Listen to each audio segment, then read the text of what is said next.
Good morning. Okay, we're going to read Fudge A-Mania by Judy Blume, and we're going to read 2 chapters. So the first chapter is Who's the Lucky Bride? By the way, I'm curious to see how many of you have already heard this story. If you have, leave a comment below or text me and let me know. So if everyone's heard it, I don't want to keep reading it. But if you think you like it, give it a thumbs up after the first 2 chapters. Okay, so let's go. So Fudge A-Mania is about a family. There's quite a few books about Fudge, and Fudge is, young. He's the youngest of the family. So Fudge in this book is 5. His brother Peter's a little older, and so it's their adventures together. But this one is Fudge A-Mania. So chapter 1, Who's the Lucky Bride?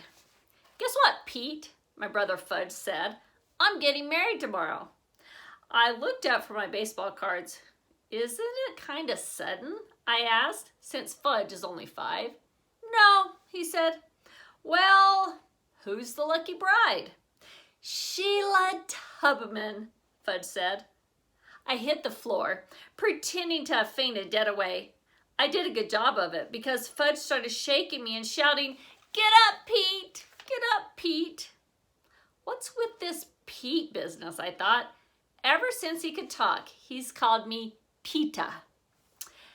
Then Tootsie, my sister, there's Tootsie, she's the littlest sister. So then Tootsie, my sister, who's just a year and a half, danced around me singing, Up, Pea, up.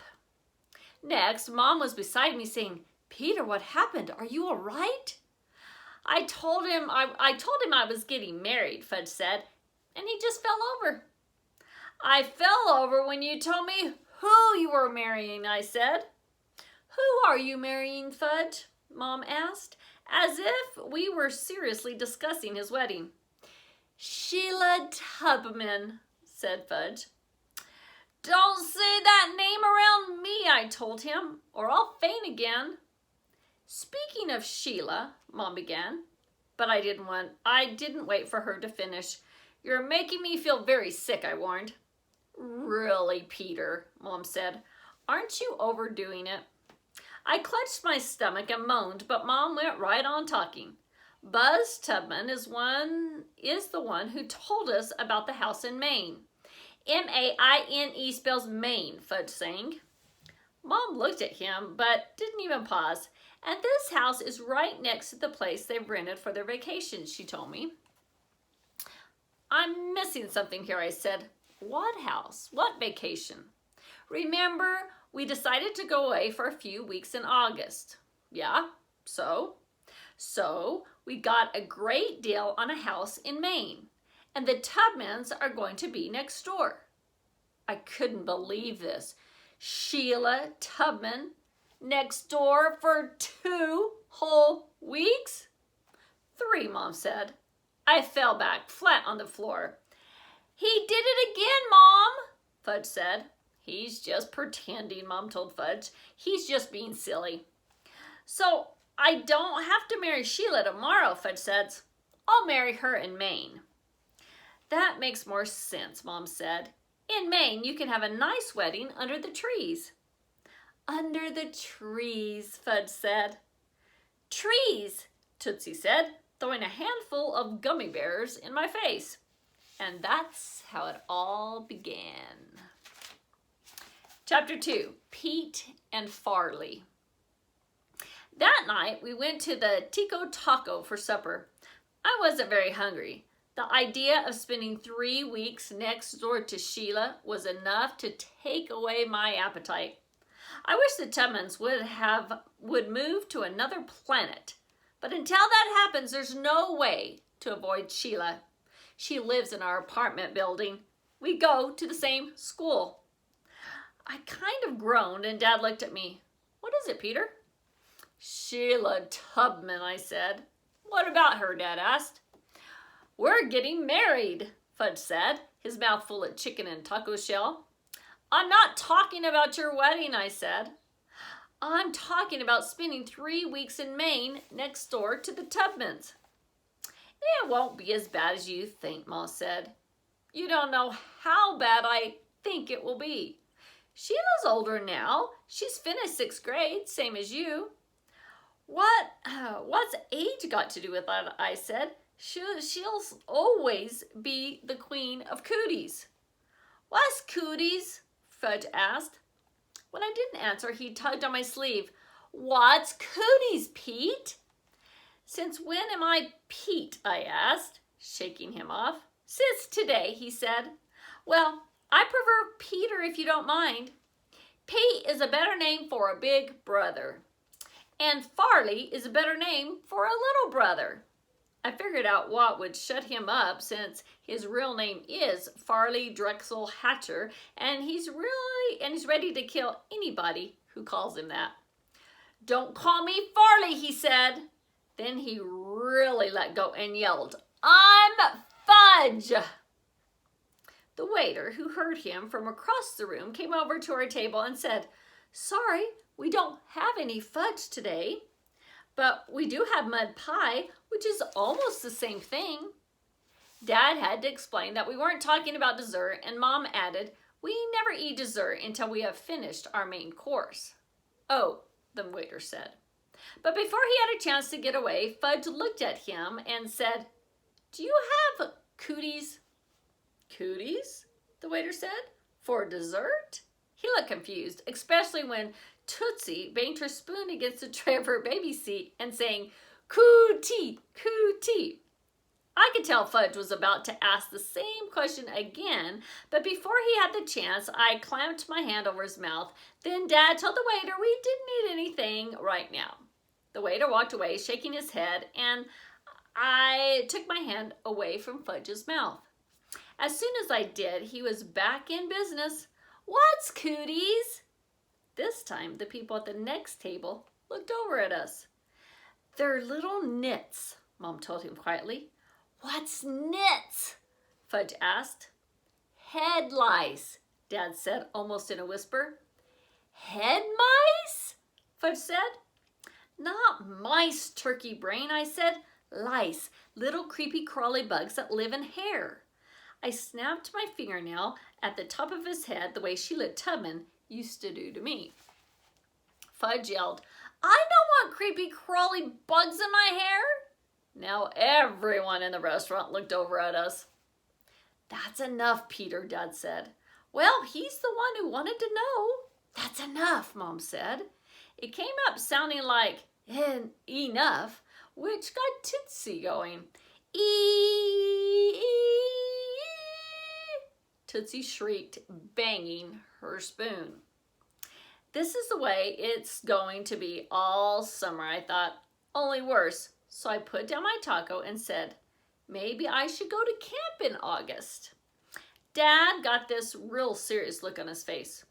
We don't have the money this year, Peter. We wouldn't be going away at all if we weren't for Grandma, who's paying more than her share. But if you want, you can bring a friend, Mom said. A friend, I asked. You mean like Jimmy Fargo? They both nodded. Jimmy is my best friend in New York. We've always wanted to spend the summer together. What about me? Fudge asked. Can I bring a friend too? I held my breath. You'll find a friend in Maine, Mom said. Suppose I don't? Fudge asked. It's a long chapter, kids. Okay, almost over. You're getting married, I reminded him. Does that mean I don't get a friend? Fudge asked. Of course not, Mom told him. I'm married and I have friends. Daddy's married and he has friends. What about Uncle Feather? I asked. Uncle Feather is Fudge's Mayan bird. He's your friend, isn't he?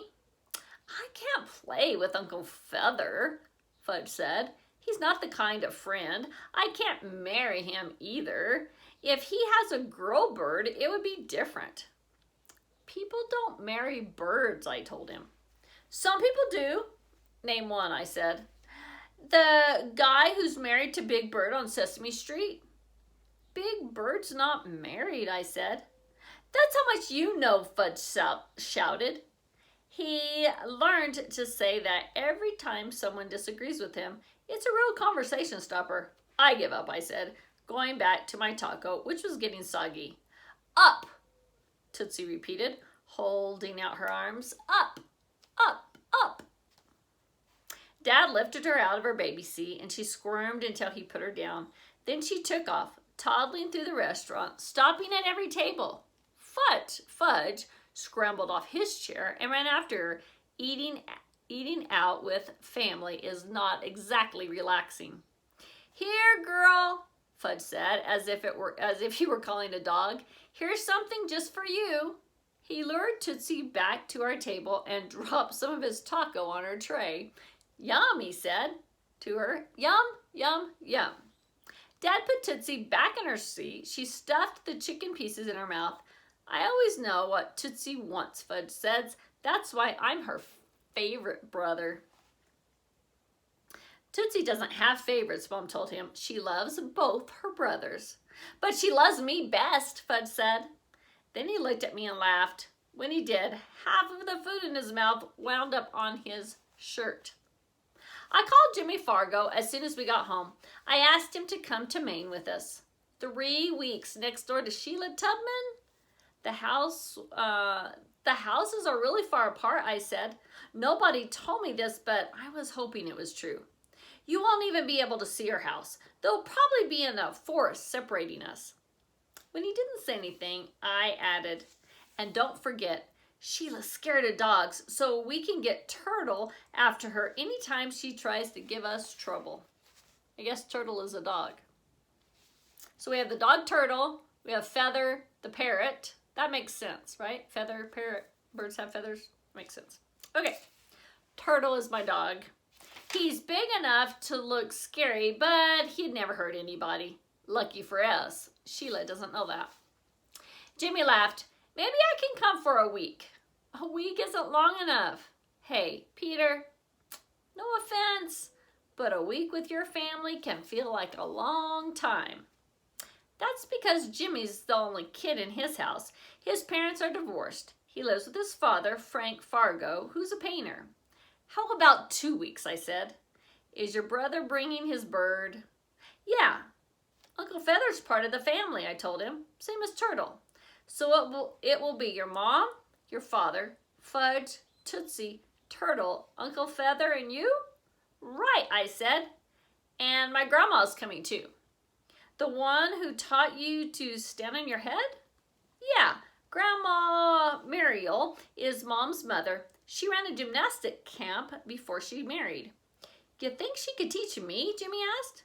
Maybe, I said. I'll talk to my father, Jimmy said. I'll let you know tomorrow. He called back the next morning. Mr. Fargo liked the idea of Maine. He liked it so much, he said he'd drive Jimmy up and camp out in the area himself. That's great, I said. Maybe 3 weeks in Maine won't be as bad as I thought. Well, I think we're in for some adventures with Fudge and Feather and Jimmy Fargo, and we'll see what happens. So tomorrow I'll read another chapter or two. Have an awesome day. Get on that schoolwork. If you have any questions, your parents can text me or call me. All right, bye-bye.